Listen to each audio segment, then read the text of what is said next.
Howdy, everybody. My name is Adrian Cotter, and I'm on the agenda committee with Myra Redman and John Bowers. We've been trying to make sure we fit in 2 hours. So I want to just remind people as you raise your hand or want to speak, if you can try to be to the point, and if you're repeating what other people are saying, try to keep your points unique. If you have something that's kind of not quite on point, if you could save that for after the meeting, or find a different way to communicate. And if you need to get a hold of someone, you can reach out to me.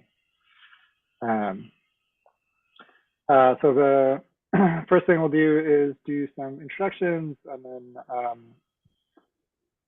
ask for agenda changes, and then do a couple action items and review of previous meetings. So I will call people out as I see them on the screen, and ask you say your name and what organization you represent. What organization? Start with Naomi. Hi, Naomi Schiff, Oakland Heritage Alliance and the Coalition of Advocates for Lake Merritt, among other things. Mandolin. Hi, everyone. Mandolin Kader-Redman, Executive Director with the Oakland Parks and Recreation Foundation. Quincy.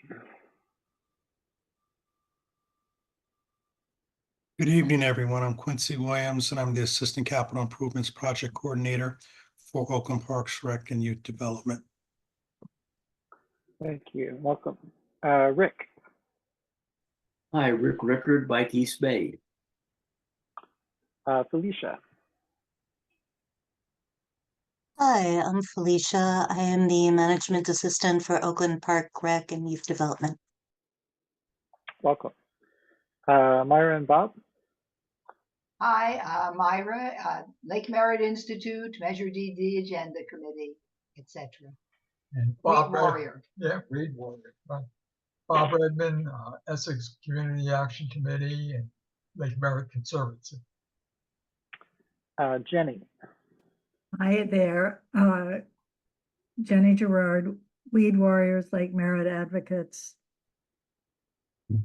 and so forth. Lake Merritt Conservancy. Bill. Bill Threlfall, Waterfront Action.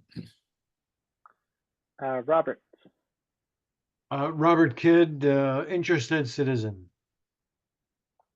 Terry. Terry Fashing, Acting Manager for the Watershed and Stormwater Management Division, as well as Acting Measure DD Bond Manager.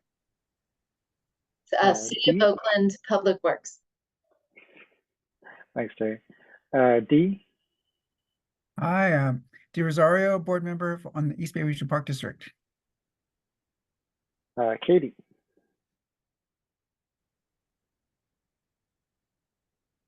Katie Noonan, co-chair of Rotary Nature Center Friends and Lake Merritt Institute board member. John. Hi, everyone. John Bowers, Lake Merritt Institute and Agenda Committee. Hazel. Hazel Tesoro, Oakland Parks and Recreation Foundation, and also helping with the Measure DD Coalition meeting tonight. Thanks as always, Hazel. Kira.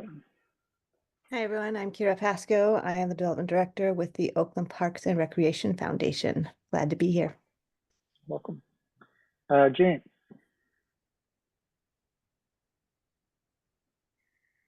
Was it James? Yeah, James, sorry.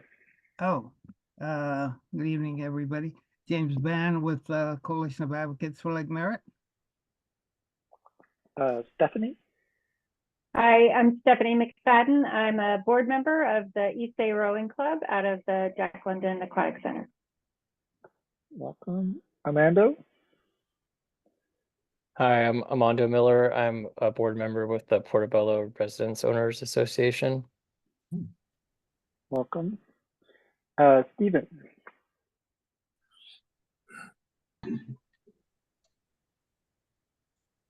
Hi, everyone. My name is Stephen Acker. I'm with the City of Oakland Finance Department and the bond manager for Measure KK and Measure U.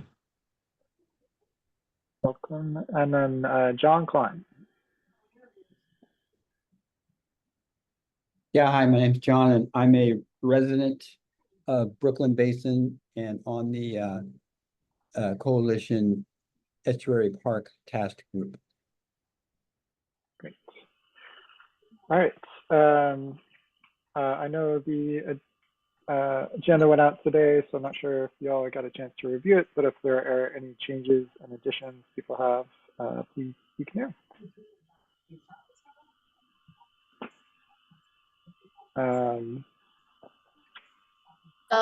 Hey, Adrian? Yep.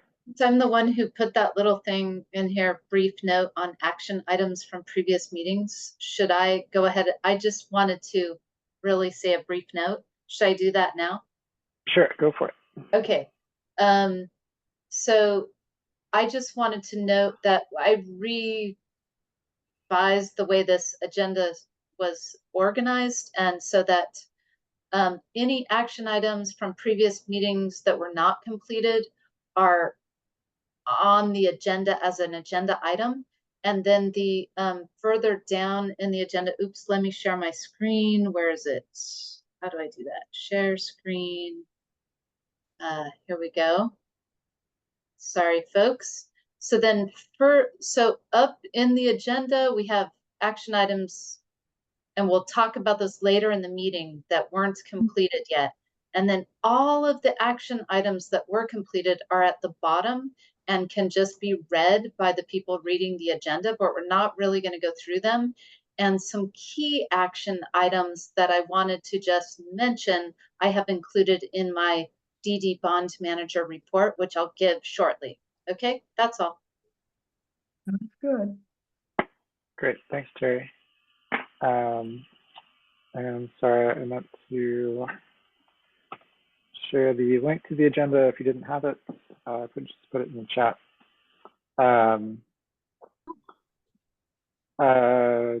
So we also had meeting minutes from the prior two meetings. Is there any suggestions for changes there, or this may have also not have been able to have enough time to review, so we could put off this review until next meeting? Does anybody have an opinion or want to make a move?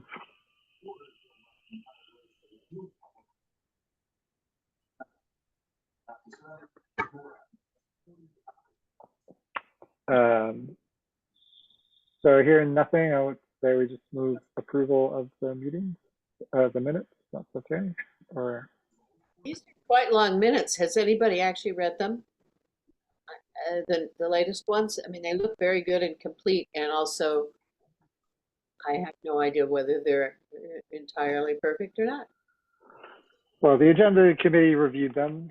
You know, I don't know that we're perfect readers and don't always catch everything. So Terry also reviews them.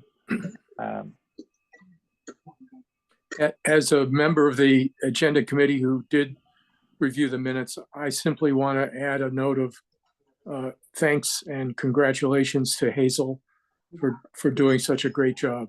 I think she deserves a commendation. Nice. Yeah, they look really thorough, and I appreciate that. And I'll move to approve if we're headed that way, and somebody can second, and we can do it. Second. Okay. Without further objection, those are approved, and I will pass it over to Terry. Okay. Hi, everyone. So I'm going to share my screen again. This one.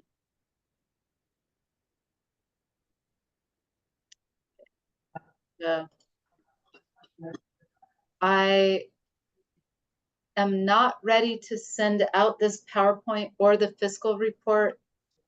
However, as I just need to do a little bit more review to make sure there are no errors in the numbers and double check a few things with my management, and then I can share those with Hazel to send out. But I wanted to get going with this report. So as I mentioned, the agenda lists all the action items that were completed. These are just a few key items.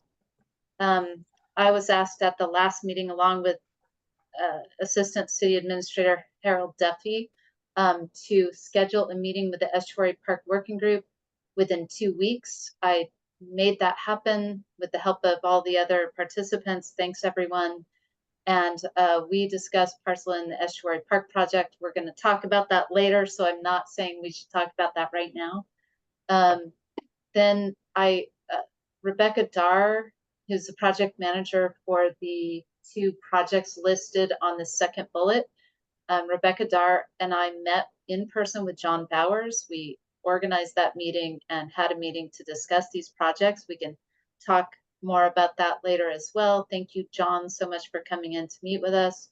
And then I did touch base with ACA Duffy about a free hybrid meeting space, and he said, how about City Hall hearing room 2? So we're back to where we started. So we can talk about this. I would suggest maybe wait to the end of the meeting. So we have so much we want to get through, but it seems like that's the best option I have found yet. So we're continuing to look, but that's what I figured out. So those were the key action items. So now here is an update on the repair of the path around Lake Merritt. I confirmed that City Council did approve that mid-cycle budget request to use Measure Q funds in the amount of $400,000. Sorry, I didn't write Measure Q here.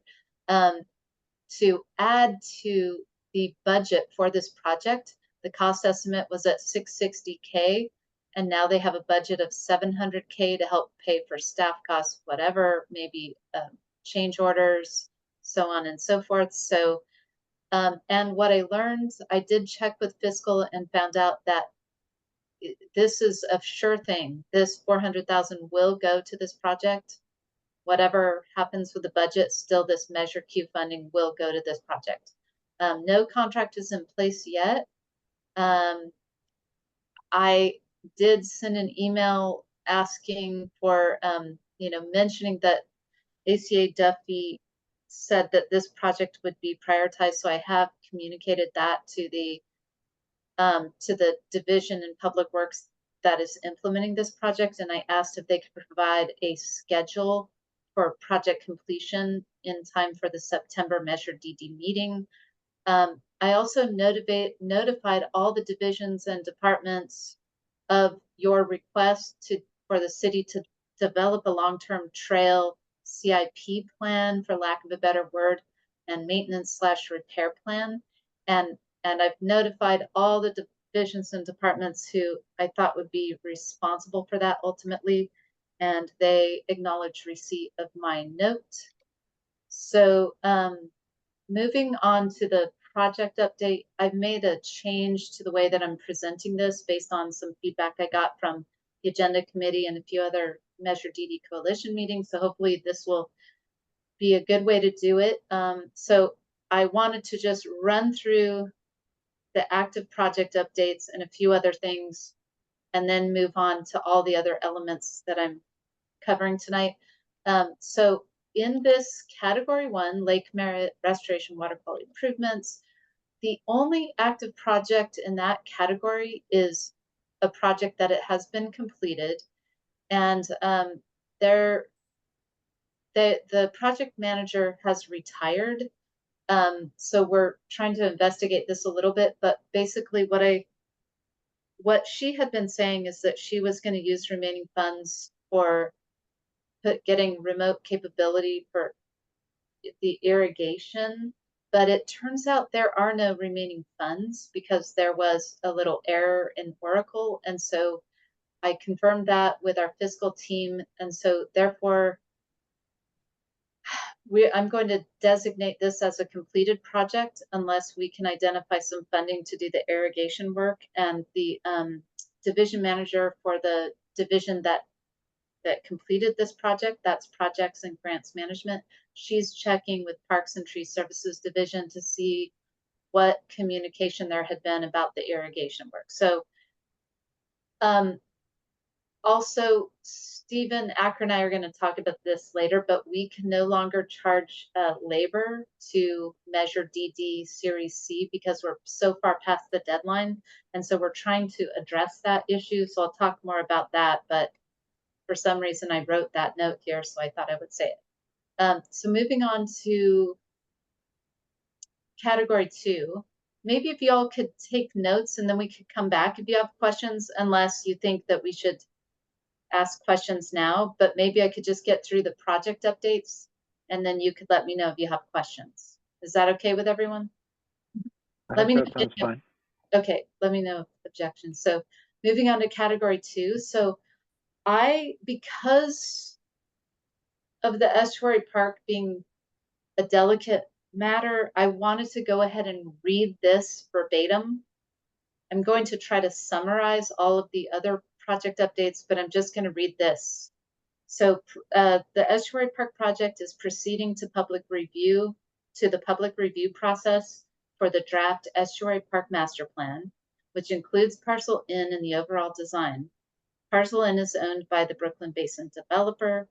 The city received a preliminary application from the developer to build housing on Parcel N, which could affect, if said application or proposal is approved, it would affect the Estuary Park project design currently envisioned.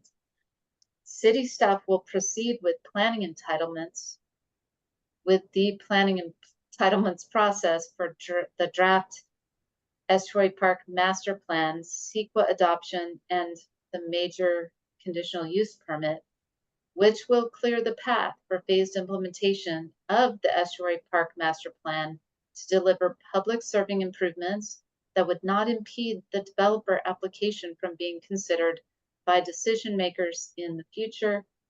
The project manager began discussions with the design consultant and city stakeholders to define phase 1 construction options outside of that would not preclude Parcel N development by the developer.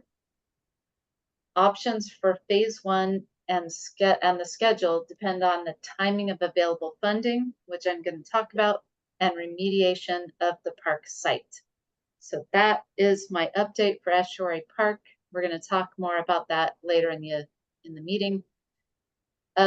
Also in category 2, we have several projects that are active projects that I'm proposing, and we've all discussed at many meetings, to remove from DD project lists, well at least to remove from the active list of measure DD projects. The 3 projects in this category are the Union Point Park to 23rd Avenue, and then the waterfront trail that would go under the Park Street Bridge, and the waterfront trail that would go under the High Street Bridge. I am going to be talking with Stephen Acker actually about the exact process I need to follow to essentially stop working on these 3 projects. What I would like to do is either get approval from city administration or council. And the reason we are moving on from this first project in this table is due to cost and complexity. The estimated cost for this project is 26.5 to 30 million. And in order to build this one, for it to make sense, we have to build the Park Street Bridge project. And that is estimated to cost about 25 million. So we would need to get a lot of money together to do these projects. And the other lingering problem with the Park Street Bridge is that I didn't write this here, but I wrote it in the bigger update. The Coast Guard is not guaranteeing that they will permit the Park Street Bridge trail underneath the bridge. So that's, just lots of technical challenges associated with both of these projects. So as we have discussed quite a lot, we're moving on from these projects, and we've already talked a lot about High Street, so I'm not going to mention that one, but I just wanted to group these projects as projects that I'll be will be, they'll no longer be active projects. So moving on to category 3, we have the Lake Merritt Channel at 10th Street project. We've made a lot of, the project manager, Rebecca Darr, has made a lot of progress. She was here at the last meeting. You all authorized the use of our remaining funds in this category to finally close out this project. It is going to take some time, however. We are planning to replant the mitigation areas in Peralta Park, including that mitigation wetland, to meet environmental permit requirements. Rebecca is on track to complete fencing, planting, and irrigation repair by April 2025 and reopen the park by then. As we've mentioned, the park will need to be closed off, kind of fenced off at night, open during the day.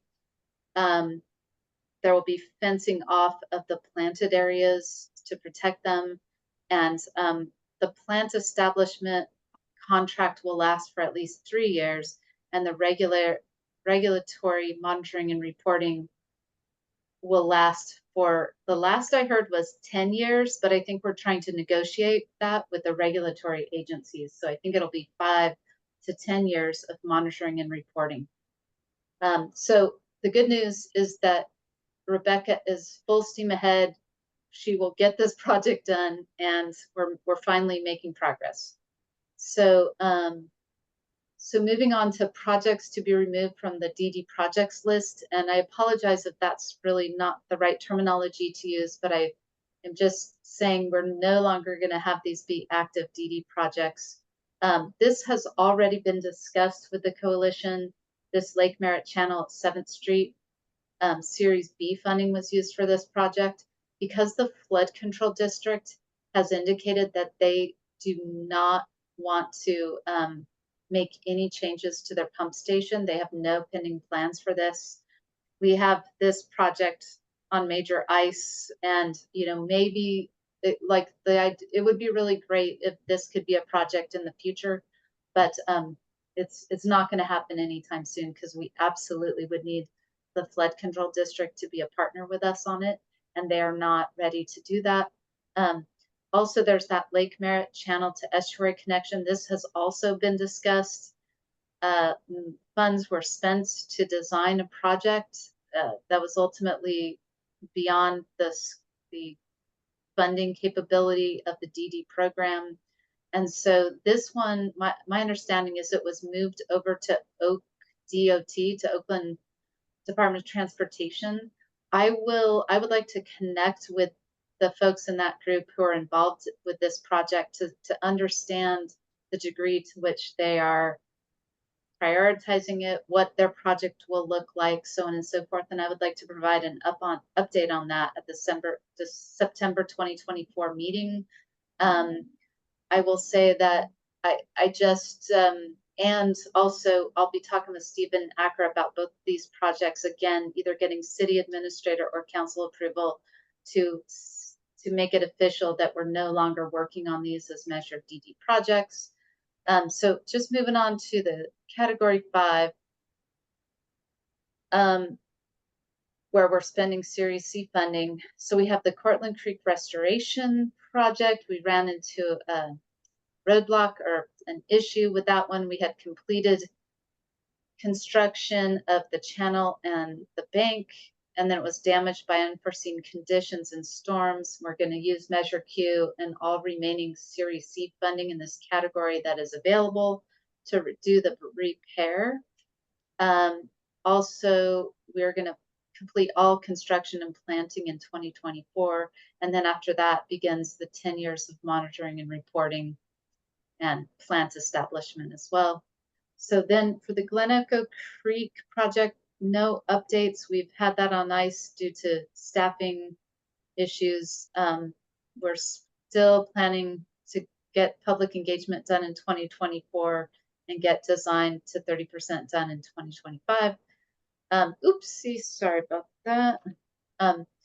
So this one, the Creek restoration of Beaconsfield Branch, Sassel Creek. I want to focus on this one a bit more, and I'll talk about that in more detail later when I talk about Series D, because this is an urgent project. So I'll talk about that more. Then I wanted to mention that for the Sassel Creek restoration, Diamond Park, we haven't been providing updates on this, but construction is complete, but monitoring and reporting required through environmental permits is still in effect through 2026. It's a small expense, small amount of work being done, but we are still working on this. Takes a little of our time. And then there's the watershed acquisition project.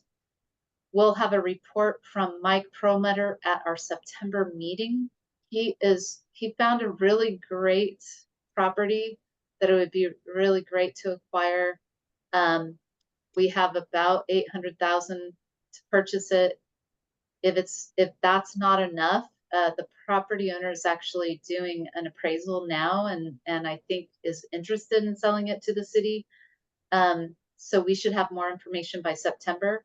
If that falls through, we will pursue our list of tax defaulted properties of conservation interest. And you'll get more detail on that in September. So now that was all I want to say about project updates. And now I want to give you a little fiscal report. Are you ready?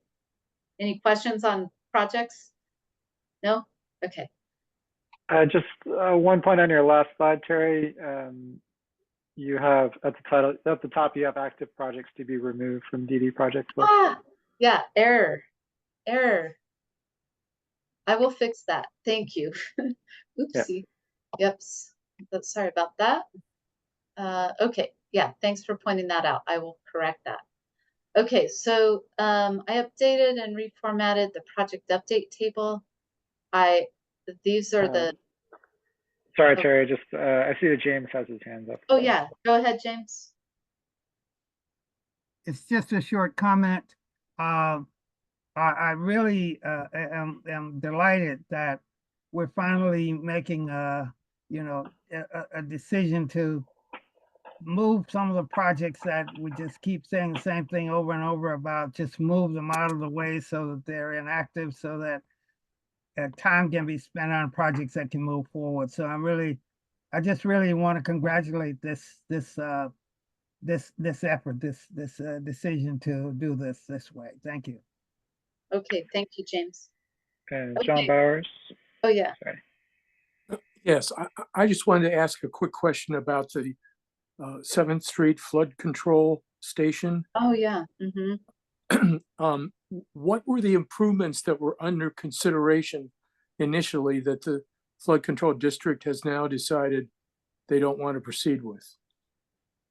I understand. So I will, probably the best thing would be to put this off till the September meeting, John, since we're not in any hurry because I should read more about it, because I don't have a great understanding. All of the work was done before my time, but my general understanding is that there would be well, yeah, go for it, Adrian. You might. Yeah, basically you'd be able to, there'd be a channel for boating, for kayaking and boating. That's right. It would make boating access, which would require some major changes to the flood control pump station.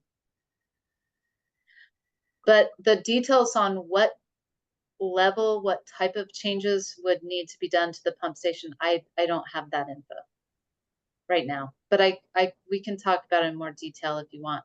But we are because there's zero interest, the flood control district does not want to do it. I would like to, move on from this project. No, I understand. Yeah. I mean, just to give you an example, one of the problems at that flood control station is that the channels on either side of the channel are underwater for 2 or 3 months out of the year.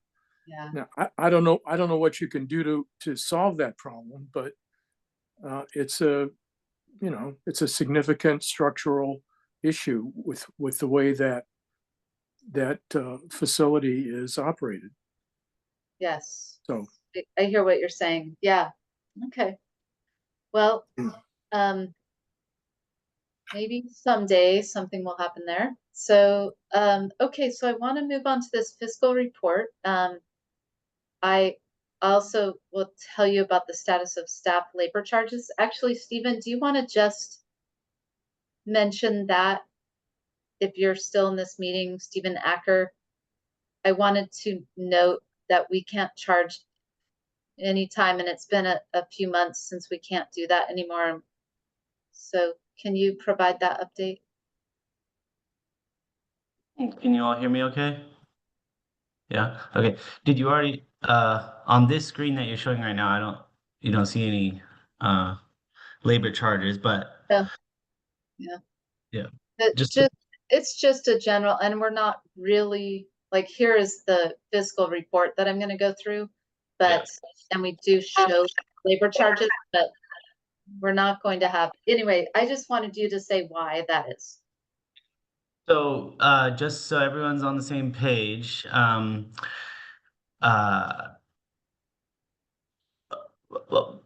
the most part, a general obligation bond, which our Measure DD bonds are, as well as our Measure KK and Measure U bonds are, have pretty strict federal IRS kind of stipulations that you're supposed to spend down 15% of the funds within 6 months, and 85% of the funds within 3 years, and 100% within 5 years.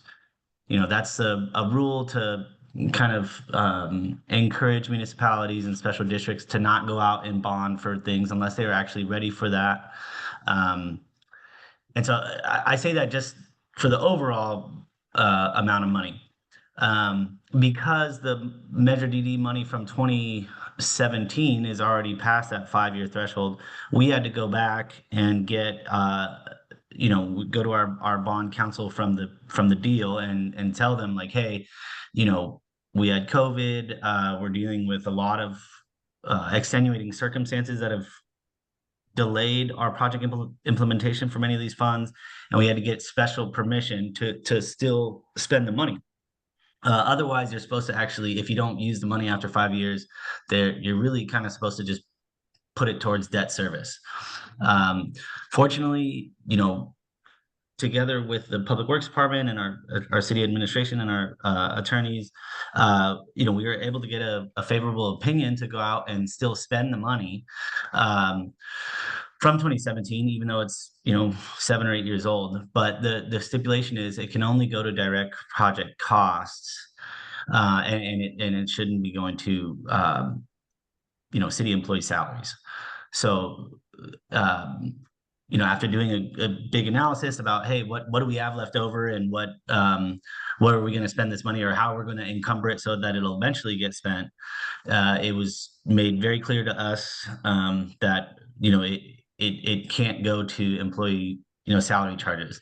If it was normally within that 5-year window of when we've already bonded for it, you could do that, and that's listed out in the Measure DD proposition. But at least for now, that's the framework that we got from the bond attorneys that we have moving forward.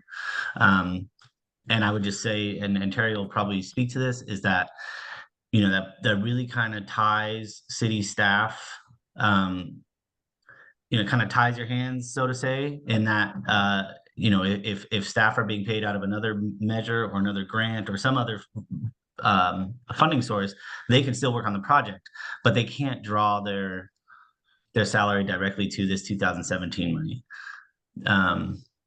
And I would finish by saying, this is a lesson that everyone has to keep in mind for when the next issuance happens, right? Like, you go out, and whenever the next bond sale for Measure DD will go out, I think there's another $9 or $10 million available. Everyone has to keep their hands on the wheel and know, like, all right, the money has to get spent, and we can't vacillate about a lot of different projects, but instead just pick a few of them and make sure that those get done. If there's anything else, please feel free to give me any questions. I'm happy to answer anything about that. Yeah. So, and just to follow up, I am in conversation with our fiscal team to figure out how staff are supposed to be charging their time, and that's just an ongoing conversation. So I wanted to tell you that the old table that we were using for project status updates, I have revamped it.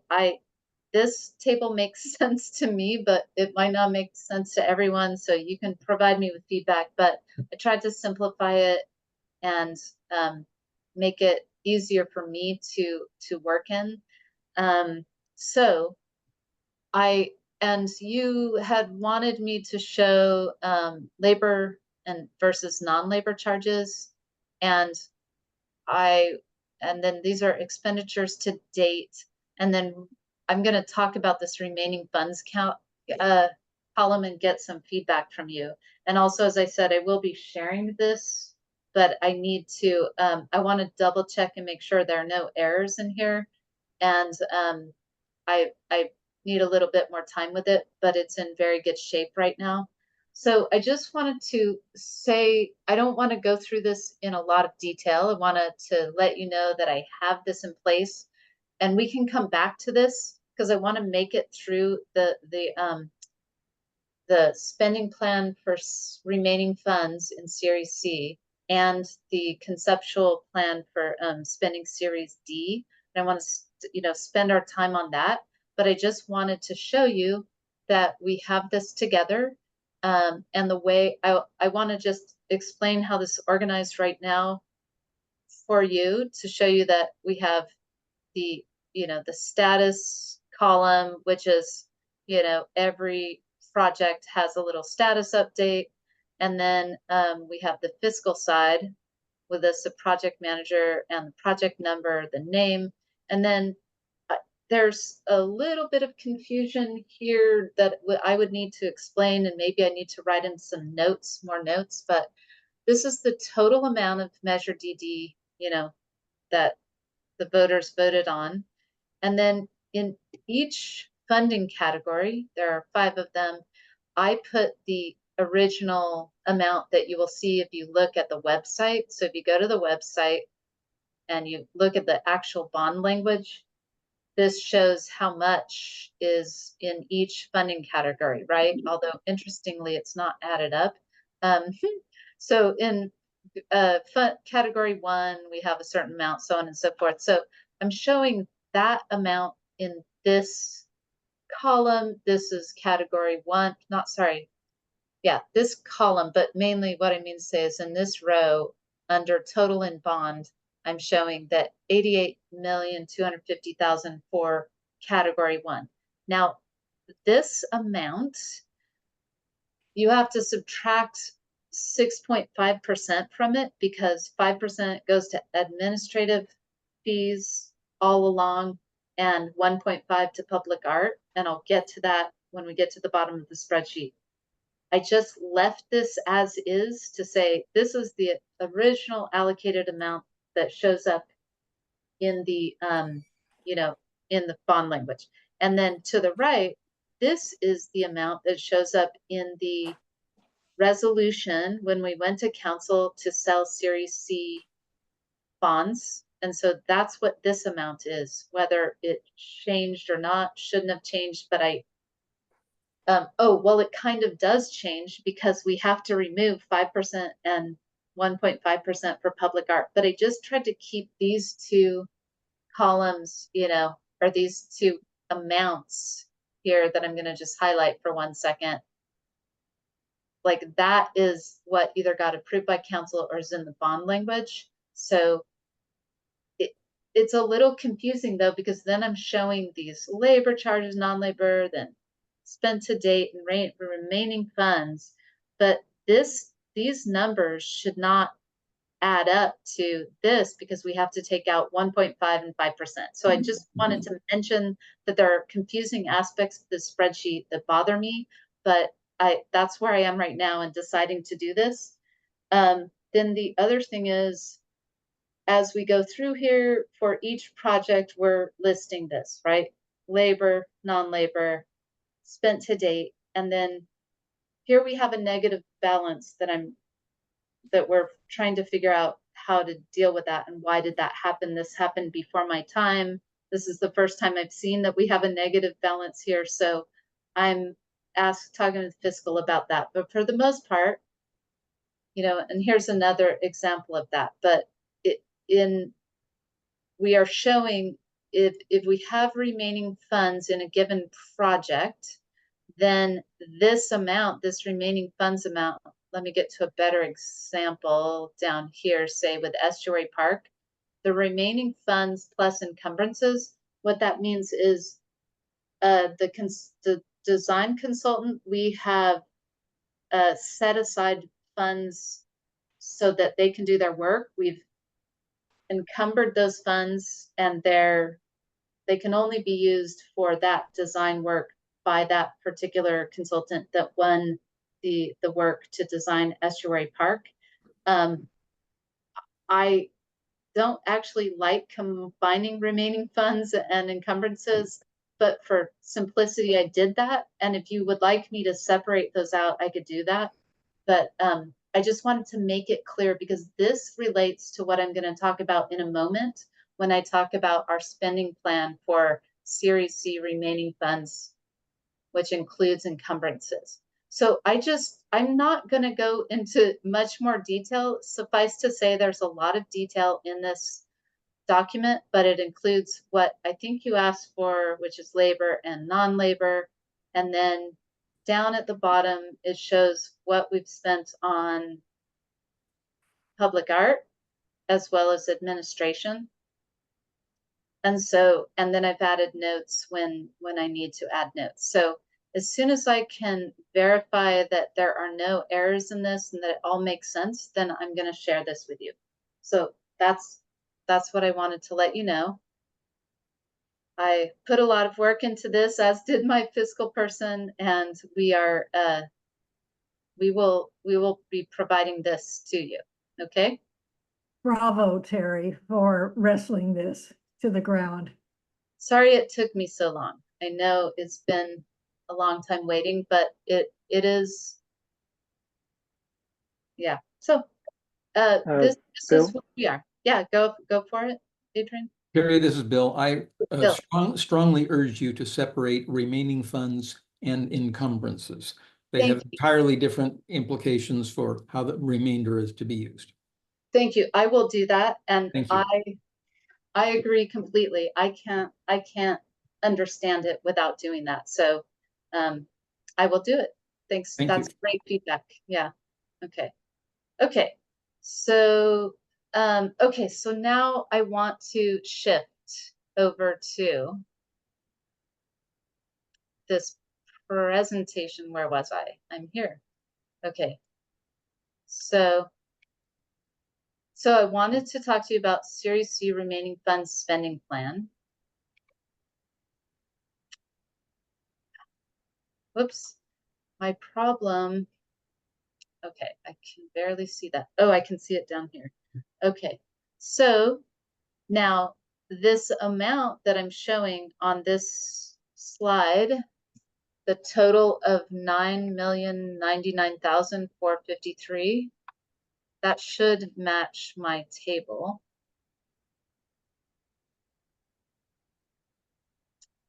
But it doesn't. So that's why I gotta fix this error. Does it match it up here? Yeah, it doesn't. So, oh, I know why. It does. So see this number 868,746. 868,746. Okay, good. Phew. I thought I had made that match. So let me take you through this. So we have these remaining funds, which include encumbrances. So encumbered funds are all together because that's the way we had to give our report to Department of Finance when we're telling them how we're going to spend these remaining funds. And here is how I'm proposing to do it. We have $8,678,000 that we want to spend. We actually have $9 million in remaining funds / encumbrances, but I want to tell you how 420,000 of those will be spent. Any funds that we have remaining in Series B, those funds have to be used to service the debt. So we cannot use, and those actually just represent interest earned. We cannot use the 420,707 from Series B. We're going to service the debt with that. So now we're down to 8,678,746. And up to the top for Estuary Park, well, in category 2, we have 4 million remaining. And so my proposal is to use all of the 4 million that's remaining for the Estuary Park project. If you look at this big table, you could see that some of those remaining funds are in these projects that we're no longer going to continue doing. So we have, for example, 444,688 left in the 7th to 23rd project. We're going to move this funding and other remaining funds into the Estuary Park project. That's my proposal. And also we're going to, because we have remaining funds up here in category 1, right here, 1.5 million. I thought it was 1.4, but it's 1.5. And so my proposal is to move that one, to borrow that 1.5 million and move it into the Estuary Park project. And then when we sell Series D funds, we would put it back, basically. And I'm going to talk about that when I talk about the spending plan in a moment. So the idea is that for phase 1 construction, which I talked about briefly for Estuary Park, and I'm mindful of the time here, so we have about 5,616,000 that I think we have available for Estuary Park. And as I mentioned, we're working as quickly as we can to get to the point of being able to construct the first phase of that project. And I'm in conversation, obviously, with Chris Reed so that we can work on that together. So that's the first part of this plan. Oopsie, sorry, I got a not click. So then we have the Fruitvale Land Crossing project. That project is complete, but we're still paying the invoices. And so that's what these remaining funds represent, is we have to close out that project and pay the invoices. If we have remaining funds after paying all of the invoices, then we will move the remaining funds into Estuary Park. That's my proposal. And then if we move on down to the category 3 section, our remaining funds are we've already made this decision. You all supported this. When I met with the agenda committee, they supported it. We're using the remaining funds for the 10th Street project that I reviewed, for taking care of the closing out that project finally. Then in the category 5 section, we're going to use the remaining funds for acquisitions and Cortlandt Creek restoration. Then we have some remaining public art funds. I would like to coordinate with city public art staff on that. And then for admin, these remaining funds, we can't use it for staff time, but my thought was we're going to need to contract when OPRF's contract runs out, and we will do that using this funding so that we can continue having help administering this program, right? So that's it. That's my Series C spending plan. If you wouldn't mind, we can come back to it. Do you want to talk about this right now, or you want me to talk about Series D?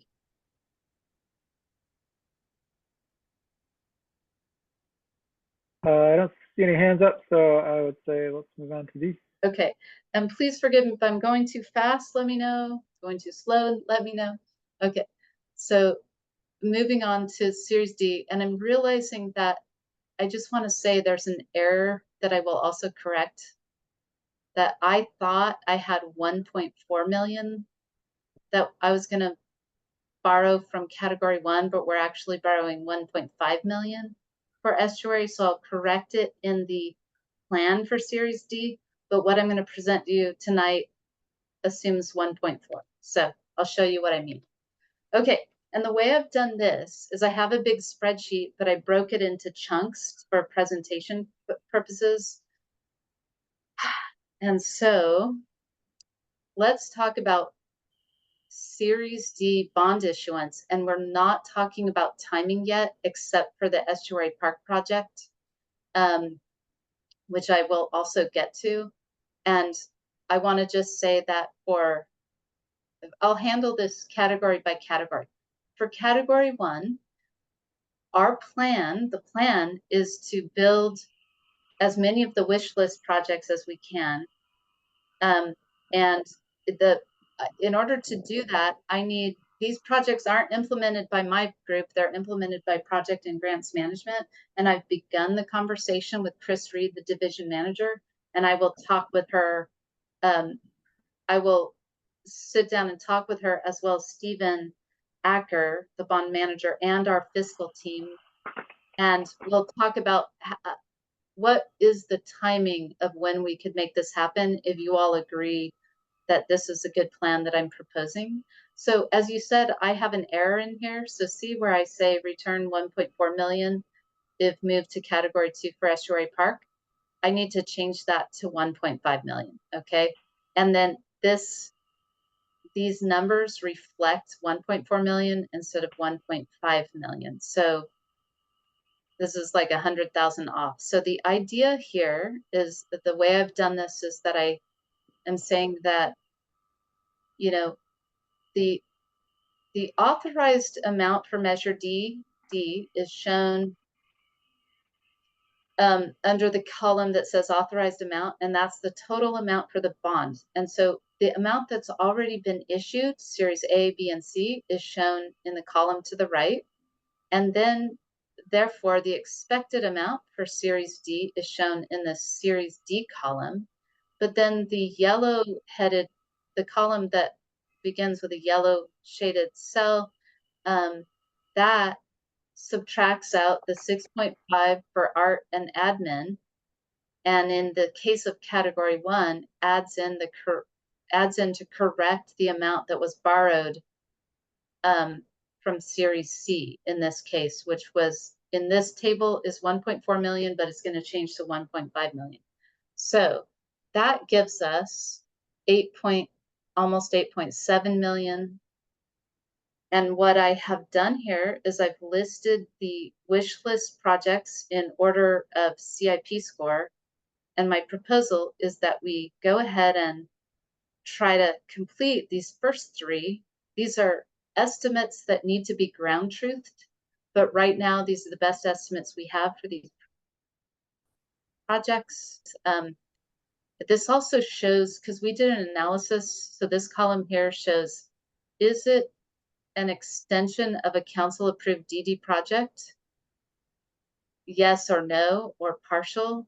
And the top 3 scoring projects were yes, no, yes. So my proposal is let's just go and order the CIP score, unless you guys don't want to do it that way. But this is your wish list. And so my thought is we just go ahead and sell the amount of bonds that would be needed to fully complete these projects. And again, like I said, we need to do better cost estimating, because we may only be able to afford 2 of these. But as Stephen Acker pointed out, instead of getting a little bit of funding and then trying to raise money, my suggestion is just grab the funding we need, build the project, get it done within 3 years, and move and be done. And so that is my proposal for category 1. I'd like to move on in the interest of time, and then let us come back. Okay. So then moving on to category 2, the idea would be to put all of our eggs in one basket. I know that there are a lot of unanswered questions about Estuary Park, but we also, that is our last, that's our last project that we're trying to get done, given everything else.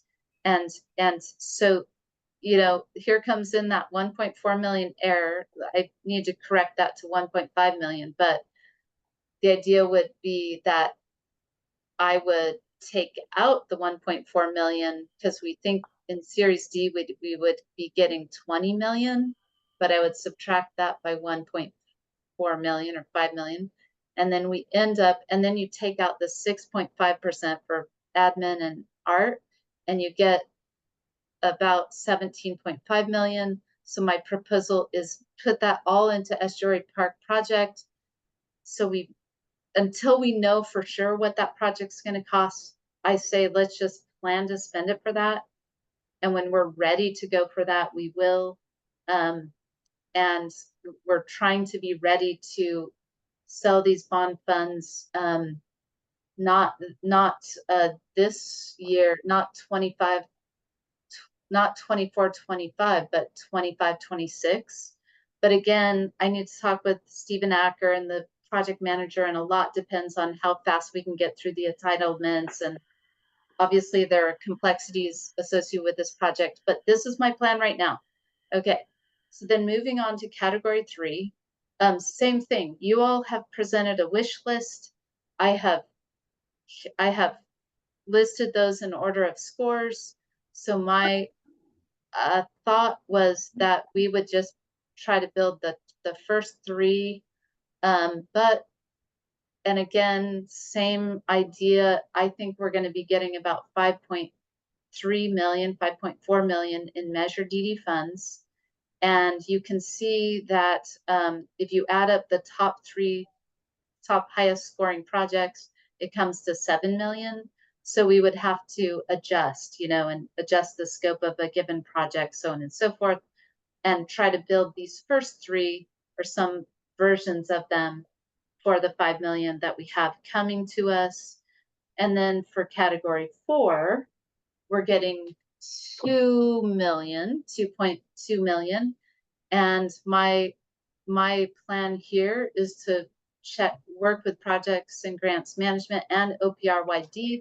Some folks are here from there to identify highest priority projects on existing fiscal year 23-25 CIP list, or whatever folks recommend, because this is really outside of my bailiwick. But this is a category East Oakland aquatic sports and recreation facilities, $2 million we need to spend. Oops.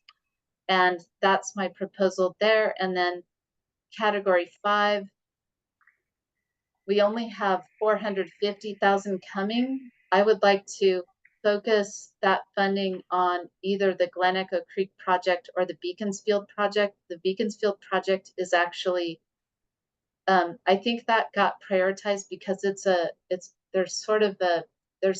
an issue in the park there with a storm drain that really needs to be repaired. And so it is urgent. And we don't have time to talk about Beaconsfield. I'll bring this back in September, because I need to do a little work to think about that one. But the idea would be this little bit of funding that we have, go ahead and put it into Glen Echo or Beaconsfield, and then we'd have to do fundraising for the rest. And then I promised Naomi that I would address this.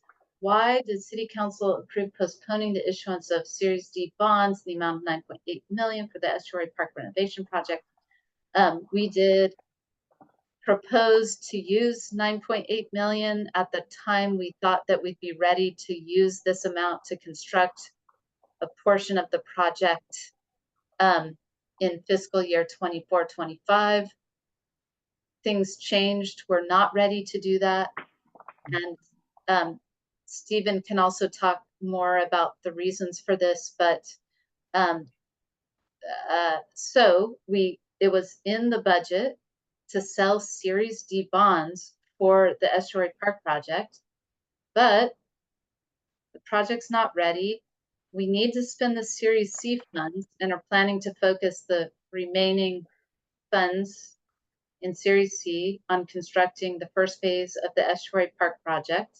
I think I have to update this number, 5.8 million. I'll fix that to match my remaining funds report. As shown in the proposed Series D spending plan in this presentation, all available Series D Category 2 funds are recommended to be spent on the Estuary Park project. And so I'm just showing you that this is maybe what you looked at, Naomi, when you saw that we were taking this 9.8 million away.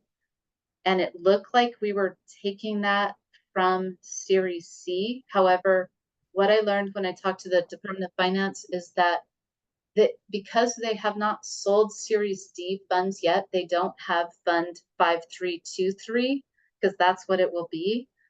So they just sort of use the existing fund number as a house, a place to put the money in terms of planning. And that's why they first showed that they were going to add it to the 2017 fund. And now they show that they're taking away, but it is simply, this 9.8 million was just a plan to use to sell Series D bonds. But then that plan was canceled for fiscal year 24-25. And as I mentioned and kind of reviewed, my proposal, which is subject to change because of the complexity of this project, is to apply all of our remaining funds to complete the Estuary Park project. And once we really know what that amount is, then if there's still bond capacity, then we'll come back and talk about what else we'll do with the funding. So that's all I wanted to say.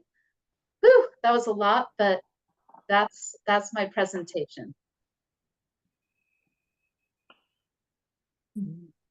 Thanks, Terry. I see a question from Katie. Before we go on there, I just wonder, well, yeah, well, so it is 8:10.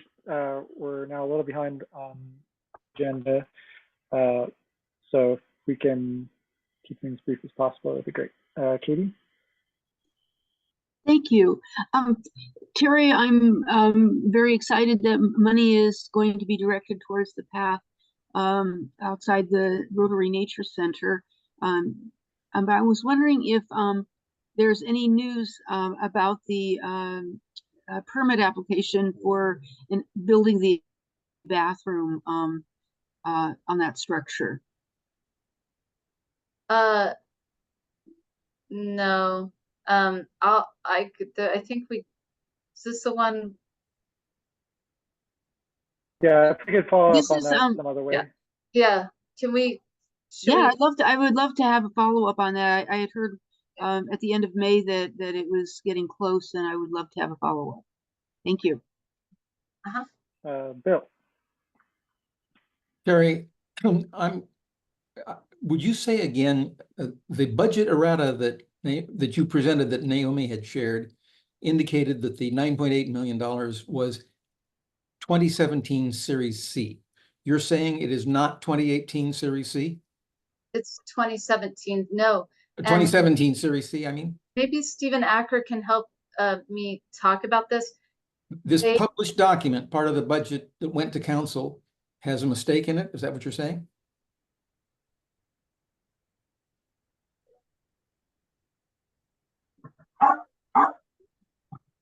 Terry, you seem to your connection, I think, has been dropped or something. Stephen Acker, are you still on?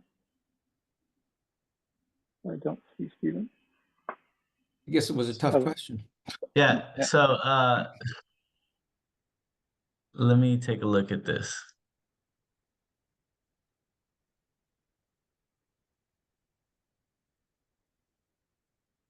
So at the top, Fund 5332, I believe that is for the 2017. So that's Measure C. I'm not seeing the screen anymore, but I believe that's what that was for. Well, Terry just said it was not Series C. It was an intention to use Series D money, which had not yet been sold, and therefore it isn't really taking 9.8 million away.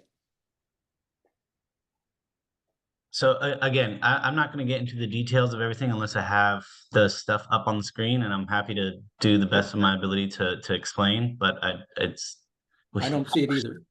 Okay. I think it was Terry who was sharing it, and she seems to have dropped off. So maybe her computer died, but you know,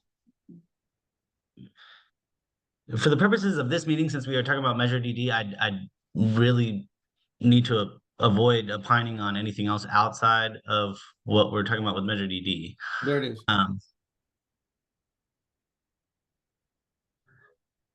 What I assume this is right here is in the top in yellow, Measure DD 5322, especially that's a older fund.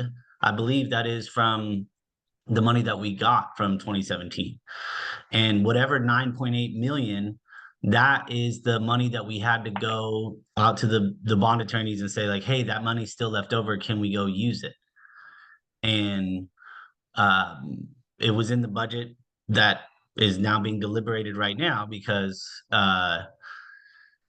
know, although it's bond money and it has to get spent the way that the measure was written up, you know, some of that may change depending on what happens in September when the final sale of when other things shakes out in September, which is what all of our entire city budget is waiting for. Well, Stephen, we don't mean to put you on the spot with something that's just been flashed on the screen. Could we ask you to bring back a report at the next meeting explaining in detail, this is a screen grab from a budget errata, part of the current budget that just went to council when approved. So could you bring back a report that explains, is this in fact a deduction of 9.8 million from 2017 Series C? Or is it what Terry said, which was an intention to use Series D funds for this purpose, and Series D having not been sold, it was just an imaginary thing?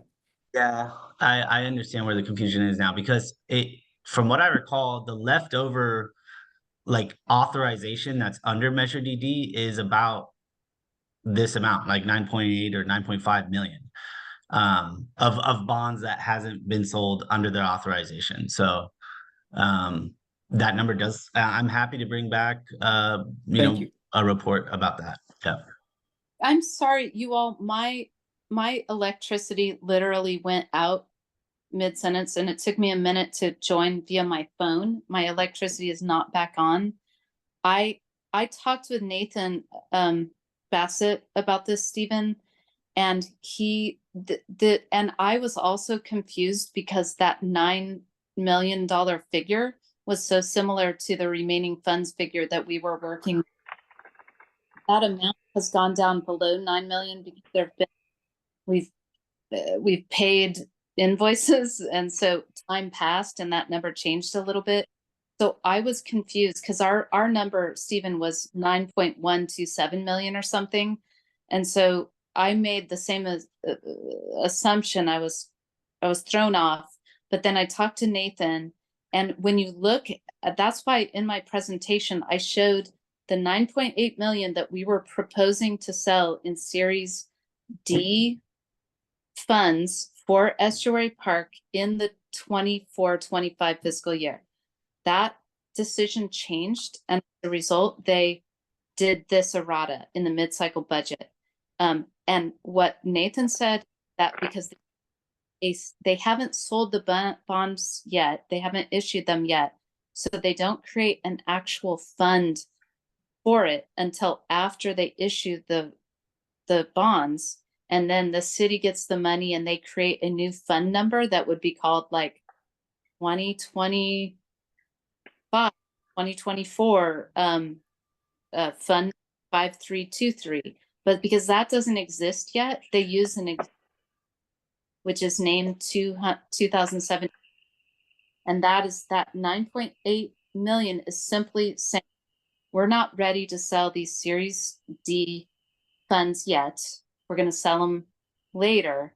And that is what I've presented to you today. And yes, we'll provide confirmation at the September meeting, but the fact that it was in that $9 million range threw all of us off.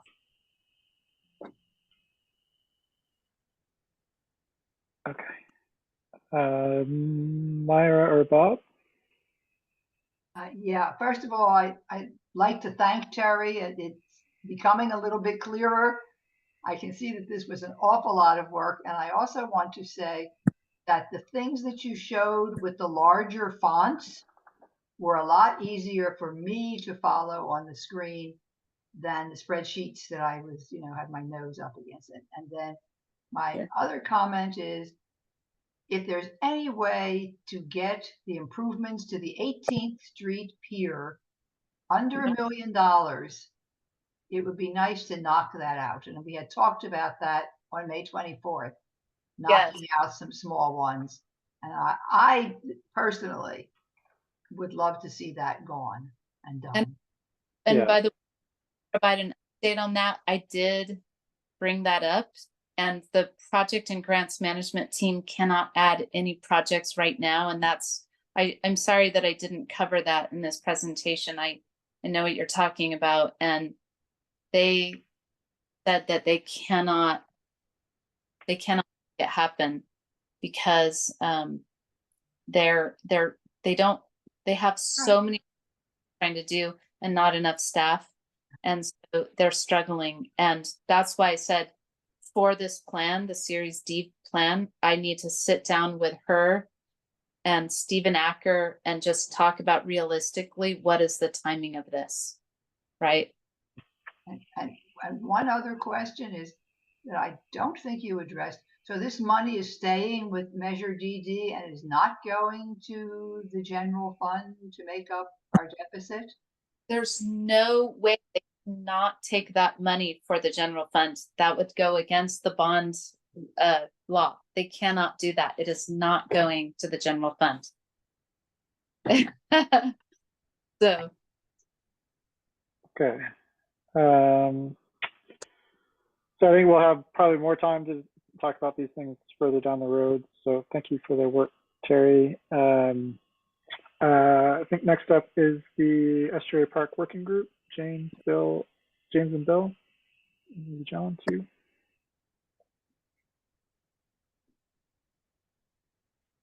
Bill or James, who was going to lead? Okay, thank you. All right, I hope my screen will stay with me through this. Yeah, I'm going to give a little summary presentation of what the Estuary Park Working Group has been up to, especially since the last meeting. The group was established in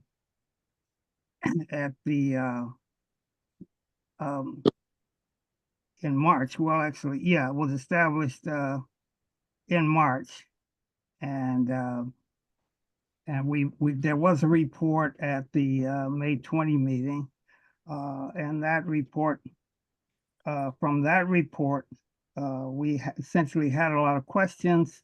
There was a lot of discussion at that meeting, which it led to the working group having a meeting that Terry reported on that was set up. And that meeting was held on May 31. In between that time, we had sent a lot of letters, phone calls, communications, because the working group has a lot of questions that had not been answered. And we're trying to make some contact where we would get no responses from anybody. And finally, Terry was able to set up that meeting that we had on May 31. At that time, we got a little bit more clarity. However, there were a lot of questions about the so-called parcel N. Parcel N is the vacant parcel. It used to house the Jetro cash and carry wholesale grocer, and that was demolished. And that's the parcel that actually has been designated by City Council for the expansion of Estuary Park, so that Estuary Park would be able to come out of the shadows and expand up to the Embarcadero. So it would have an entrance from the Embarcadero, which it doesn't have now. And the park would be greatly expanded and improved. And so a lot of questions about this parcel N, because the developer of Brooklyn Basin has approached the city about wanting to use parcel N, the vacant parcel that fronts Estuary Park and is designated for its expansion. He wants to use it for housing. And all the documents say that that parcel is to be turned over to the city for the expansion of Estuary Park. And that's essentially what the task that the working group has taken on, to try and get to the bottom of what the documents say, what the developer says, what City Council has acted on.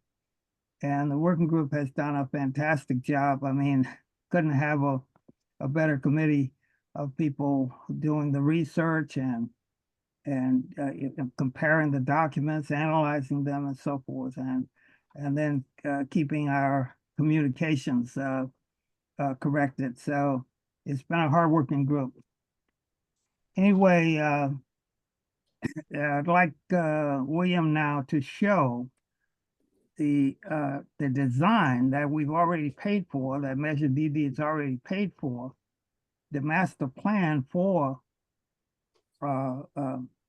Estuary Park, and what the developer now wants to do to the park. So if William could do screen sharing now and show those two graphics, then I think it'll make a little bit of what we're saying a little more clear.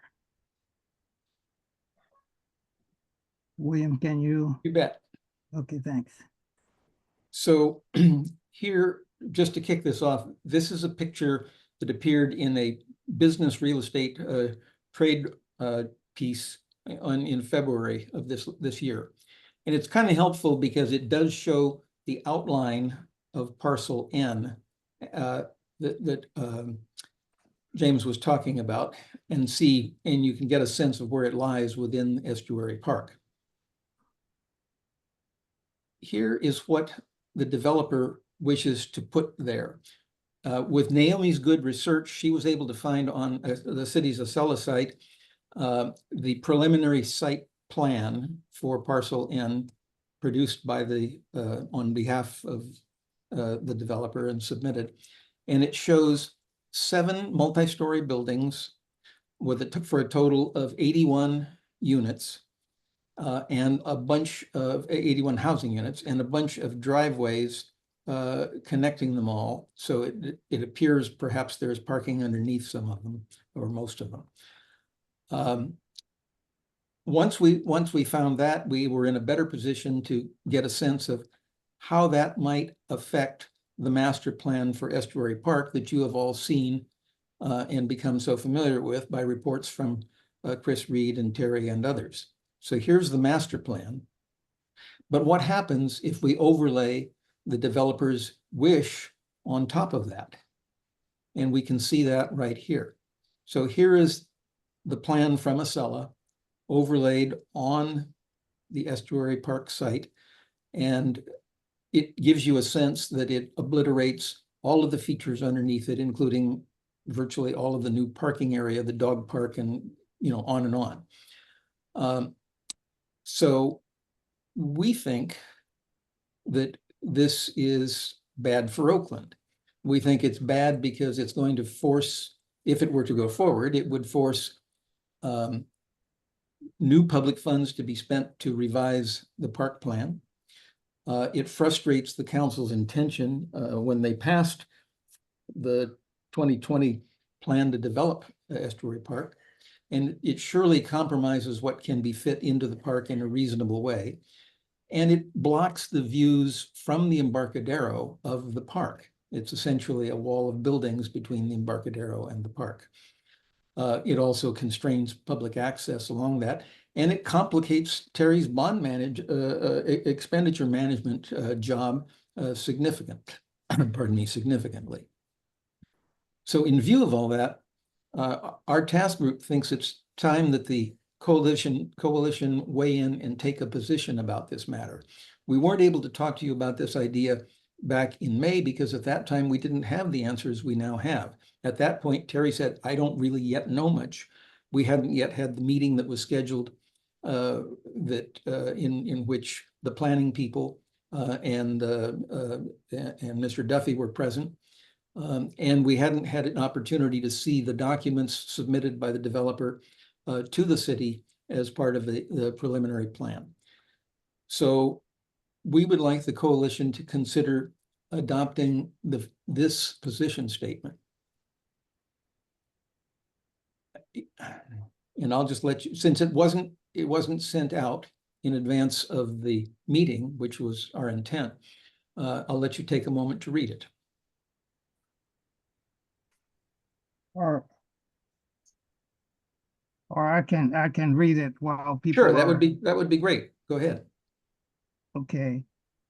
This is the draft, the committee has really worked on this, and we think it's a very good statement. It's concise, and it gives a position of the coalition. Estuary Park is a Measure DD project, and it's one of the projects that money from Measure D was put into the budget so that it could be expanded and become a useful park that would go all the way to the Embarcadero. And what the developer is trying to do actually goes against all of the legal documents, and it would upset everything if he did that. So we would like the coalition to take a position, because we feel that in the future, we're probably going to have to do organizing, get other stakeholders involved. And we'd like to have the statement that the coalition stands firmly on these grounds. So the proposed statement would say, it is the position of the Measure DD Community Coalition that the city should move forward with the established Estuary Park Master Plan and should reject emerging initiatives to convert any portion of the designated park site for private commercial use, which is also in conflict with the development agreements for Brooklyn Basin. We, the Measure DD Community Coalition, urge city policymakers and staff to reject any such privatization of public land. The Measure DD Coalition, various stakeholders, groups, and the broader community will vigorously oppose administrative efforts to amend, rezone, or modify the density or land use designation of Parcel N. And we'd like to have that statement adopted by the coalition, which would become the basis for the work of the working group, and also our reaching out to get stakeholders to join our fight. So that's the extent of the statement. I can read it again, or if there are any questions about it, we can take those now. Are there any questions, comments, or does anyone want to move adoption? I have one question. Go ahead, John. James, earlier in this meeting, I think Terry referred to this parcel N as being owned by the developer. I thought I heard that pretty clearly. Yes, you did. And you referred to this parcel in the statement here as being public land. Yes, the development agreement calls for the developer to remediate this parcel of its toxic content, and after remediation to then deed it to the city. This is the same as other parks that are designated in Brooklyn Basin. They are all when they're completed, they're to be deeded to the city. The development agreement puts the responsibility on the developer to do the toxic remediation. And after that is done, then the parcel will be deeded to the city. That's what the documents call for to happen. It's on that basis that the city signed a contract with landscape consultants to design the expanded park utilizing the extension into that parcel N. Got it. Thanks. I'm trying to raise my hand. Go ahead and speak, John. Yeah. So I just want to add on a little bit to what James was just saying. And again, the development agreement has a specific provision that all the land in Brooklyn Basin that is open space, which is really all of the parks. If we've been talking about various parks, there's Township Commons, Gateway Park, and Estuary Park. All of those are open space, and there's a very clear provision in the development agreement that says those are to be, the title is to be transferred to the city of Oakland. And then there's an exhibit D that goes into detail about that and the toxic remediation. So that is a question and a situation that we really haven't heard about. And it's something that I personally am very interested in, and I'm going to raise it all along the way because it says what it says. And so this is a question that I'd like to pose right now, which is, how is the city of Oakland reconciling this transfer provision with processing an application for housing on property that is open space and is required to be open space by the development agreement? How are they reconciling that? Thank you. In addition to that, the Amendment 3 to the Brooklyn Basin Development Agreement that was approved last year when the developer asked to add 600 additional units to the 3,100 that make up Brooklyn Basin. The agreement states that the 600 units are to be developed within the footprint, the residential footprint of Brooklyn Basin, not outside of it. So the developer would be proposing to violate the agreement, which is going to cause all kind of legal issues and so forth if developer goes ahead and does this. We frankly don't know why the city is even entertaining this so-called application, which hasn't yet even been filed. Why everything has to stop for the developer to do something that's against the development agreement. Anyway, we are asking for the coalition to have a position statement on this matter. And with that, we'll be able to use that statement to reach out and recruit, to also inform relevant officials of what the coalition's position is, and also to reach out to other stakeholders to join in the struggle so that we'll have a good force of people who want to see Estuary Park developed as that color drawing shows. A beautiful design that went through about 2-3 years of community interaction to come up with the elements of the park. So it really represents what the community wants. And we want to go ahead with stick with that.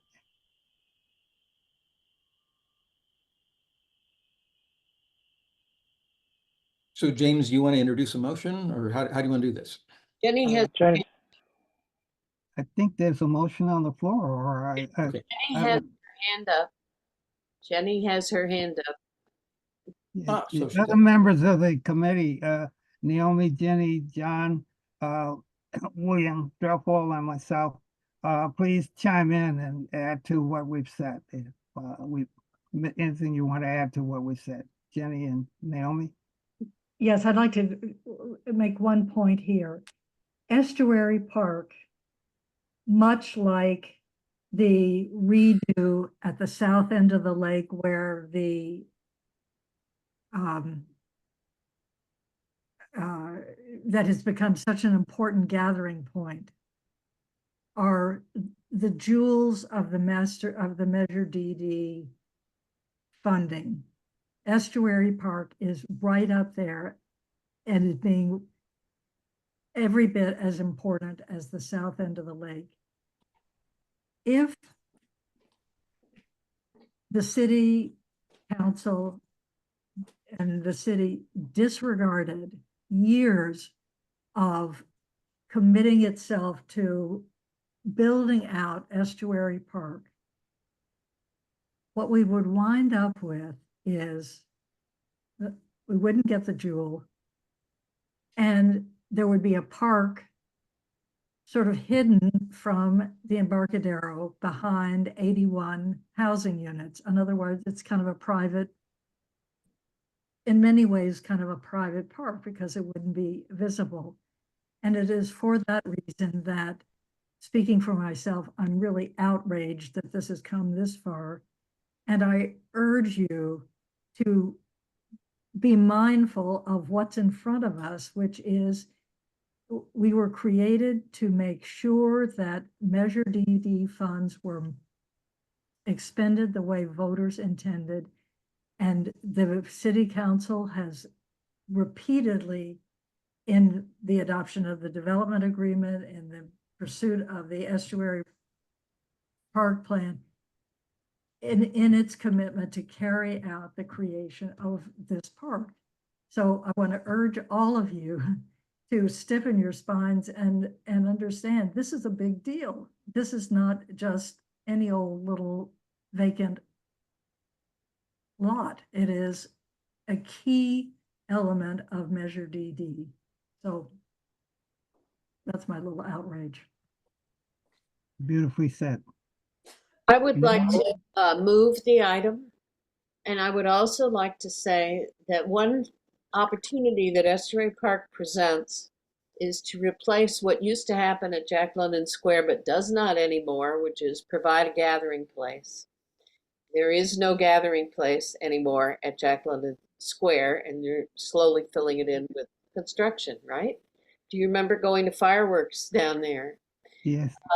So it's kind of our last option. And, you know, when we were first putting Measure DD on the ballot, one of the issues was that we had a couple of landlocked city council members. And one of those was Jane Bruner, and what she took on was the waterfront aspect and making sure there was some trail improvements and some waterfront stuff. So we shouldn't have a landlocked result to an attempt to have some coastal access here. And so I would, if I could make a motion, I would like to move that the Measure DD Coalition sign this statement and support it, and that we move forward with the Estuary Park Plan. I second. All right. Is there any opposition to adopting this statement? Hearing none. We will, I guess, if the committee can help the agenda committee figure out how to send it out, that would be great. You can post it on the website, etc. I guess the only other suggestion I'd have is is there a way to write up some of the other information that you presented in terms of the particularly the development agreements? Okay, and we'll city council mission.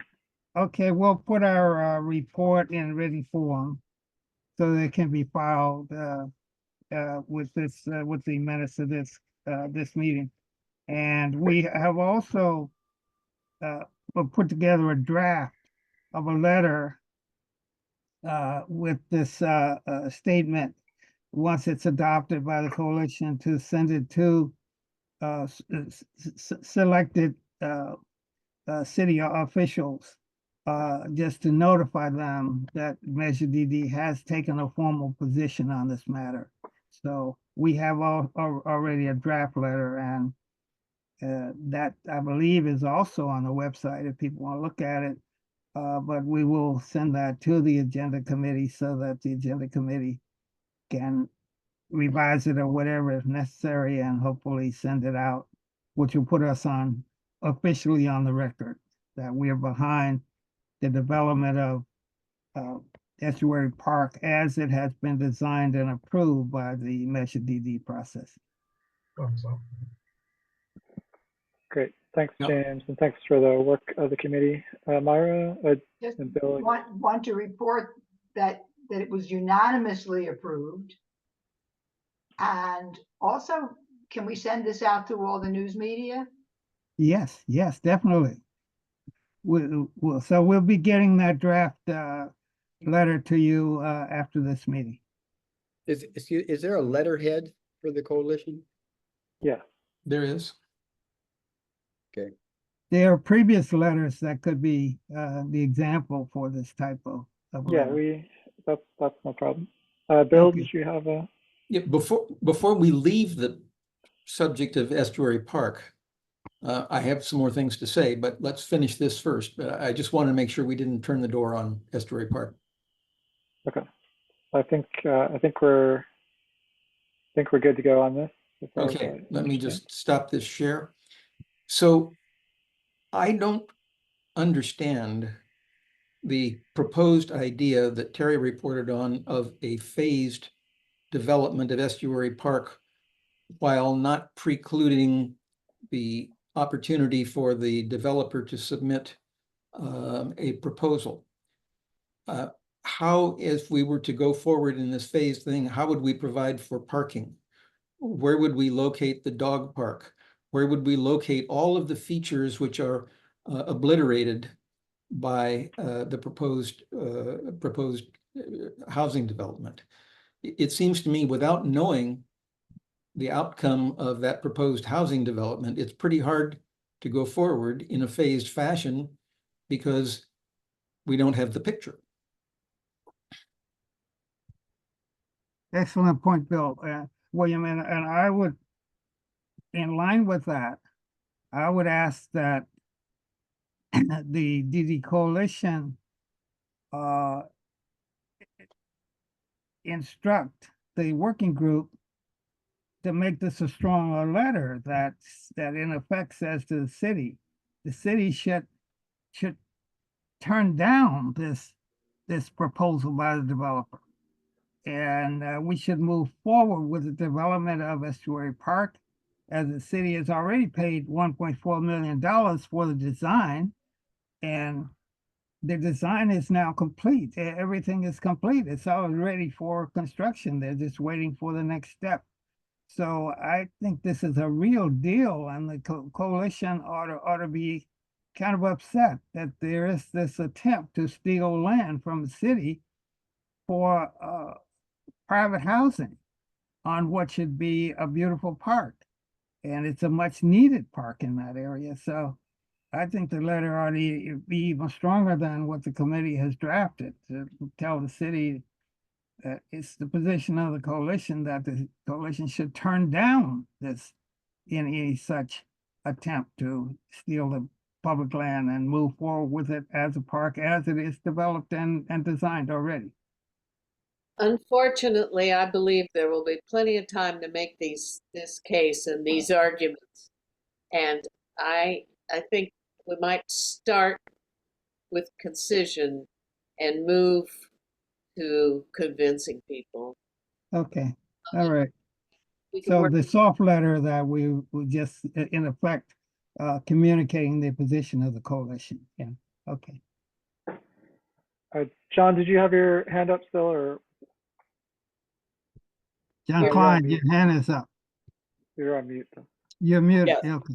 Yes, there are two unfortunate circumstances here. One is that a conditional use permit can be used to place housing, residential housing, in open space. So so that's the first unfortunate situation that we're dealing with. The second one is the developer has an absolute right to make this application. So we're dealing with those two realities. So we'll just have to keep on. I mean, there's a lot of details to come, and we're right at the beginning of this, and I'm really glad that we're doing this position statement. Thanks. Thanks for all your work. All right, well, the next, we're a little behind, but I think announcements will be quick. And so the next item was the coalition governance documents, which I see didn't get linked from the agenda. So James, yeah, can I say just something introductory about it? Sure.